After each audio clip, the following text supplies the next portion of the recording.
कार्यालयाचं संकेतस्थळ, आपलं सरकार प्रणाली, ई-ऑफिस प्रणालीसह कामकाजात कृत्रिम बुद्धिमत्तेचा वापर करत ठाणे जिल्हा परिषदेची वाटचाल पेपरलेस कारभाराकडे सुरू आहे.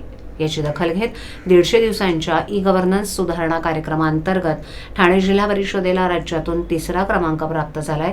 यापूर्वी मुख्यमंत्री 100 दिवस कार्यक्रमात ठाणे जिल्हा परिषदेनं पहिला क्रमांक पटकावला होता.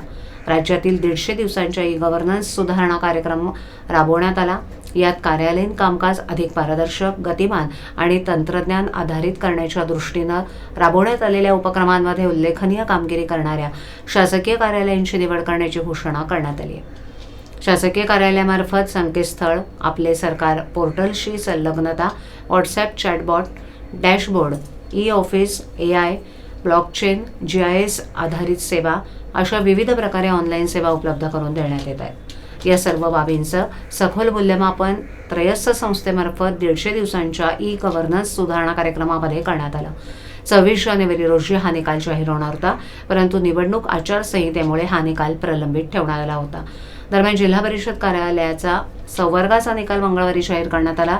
त्यानुसार 150 दिवसांच्या ई-गव्हर्नन्स कार्यक्रमात सर्वोत्कृष्ट कामगिरी केल्याबद्दल पुणे, सांगली, ठाणे, नागपूर आणि नाशिक जिल्हा परिषदांची निवड करण्यात आली आहे. यामध्ये ठाणे जिल्हा परिषदेनं 200 पैकी 176.25 गुण मिळवून राज्यात 3रा क्रमांक पटकावलाय. दरम्यान ठाणे जिल्हा परिषदेच्या या निवडीमुळे जिल्हा परिषद स्तरावर डिजिटल प्रशासन अधिक बळकट होण्यास चालना मिळणार असून नागरिकांना अधिक सुलभ, जलद आणि प्रभावी सेवा मिळण्यास मदत होणार आहे.